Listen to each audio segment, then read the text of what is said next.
Hello, Chicago Cubs fans, and welcome back to another Northside Baseball video. Brandon and I are here to talk about three players headed off to the All-Star game. It is an exciting time that we got some great players headed to this wonderful game. And Brandon, I'm going to let you list them off here because they're pretty good players headed there.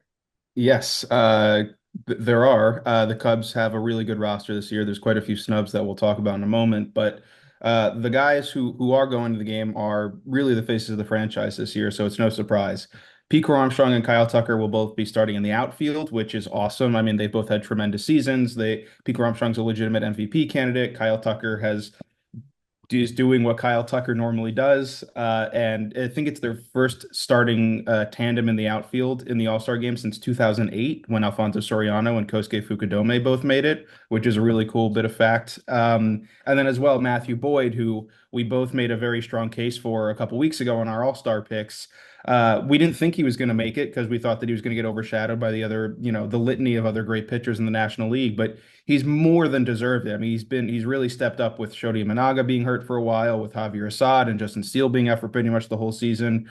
So it's great to see that he's getting his recognition. It's his first All-Star appearance. Same thing for Pete Armstrong. So it's great to see these guys getting celebrated, for the seasons that they had. And overall, it's going to be awesome to see, the Cubs' best players in Atlanta. Yeah, I couldn't agree more. Again, like for our guys in the field like PCA and Tucker, again, there's no surprises here. We talked about this in a previous video where like it was like who was going to get sent out. These guys were no-brainers. They've been performing at the top of their game, like you've said, this entire season. PCA, even last season, I would really, this season you could call his breakout season, but I would say 50% of last season into this season is his real breakout season. But yeah, it is really a surprise that Matthew Boyd got sent up. I think part of it is recognizing, again, like you said, how much he's been pulling his weight while all of our other starting lineup, as usual, has gotten on the IL. But that's a story for another day. But I'm really excited for it in general. I think that seeing, some of the best Cubs players that we have this season up at the All-Stars game is just a great way to shout out also that our team has really turned it around. Again, the past few seasons, if you were to count how many Cubs players were being sent up, it's a few, but to have these younger and newer Cubs players to go to the All-Star game, I think is just kind of a testament on its own. Yeah, it's great to see, there's young players around the league that are going to this All-Star game for their first or second time, which is it's really awesome because it's good for the health of the sport. It's good for the future generation of fans and players that are watching baseball right now. Obviously, the All-Star game is just one big celebration in the middle of the season before the trade deadline comes, and obviously the postseason push. So I'm glad that the Cubs got the players they did. That being said, there are a few who I think really did get screwed here.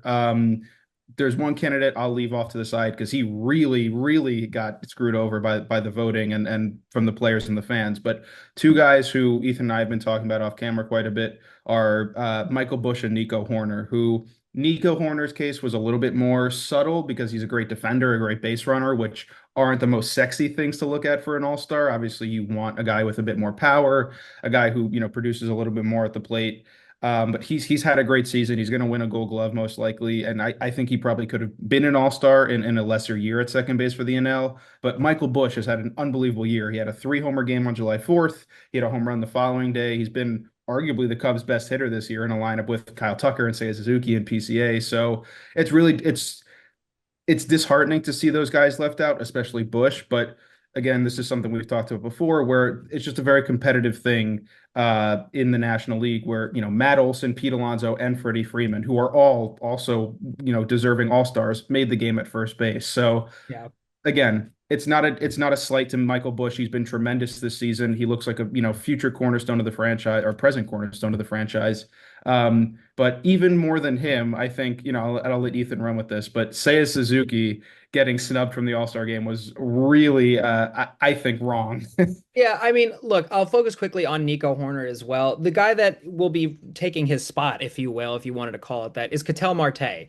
If you told me, Ketel Marte versus Nico Horner in his prime, sure, I would put him over Ketel Marte. However, I think Ketel earned the spot. I'm still disappointed, and I agree with you that Nico Horner, I feel like did get snubbed a little bit, but on to Seiya Suzuki. It is a shame that a veteran player like Seiya Suzuki is not in the DH spot. However, again, we're not really surprised because the person that took his spot is none other than Shohei Ohtani. So Yeah. again, like of course they're going to have Shohei Ohtani in the game.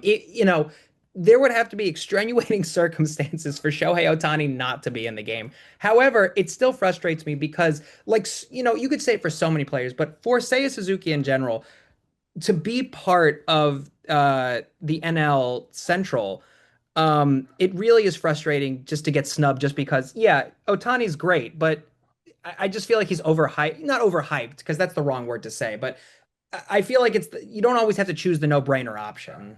Yeah, no, it's Otani was always going to be the starter in the end. Like no matter what he did, Otani was going to start at DH. It's just say Suzuki's having a career season. He's on pace to hit 40 home runs and like 120 RBIs. He leads the baseball. He leads all of baseball in RBIs. I mean, it's just odd to see a guy who's producing at his level not go to the game and not, get it, if his first All-Star appearance in Major League Baseball not get celebrated for the season he's had. Obviously, the guy, besides Otani, the other designated hitter is Kyle Schwarber, a former Cub who's also having a tremendous season.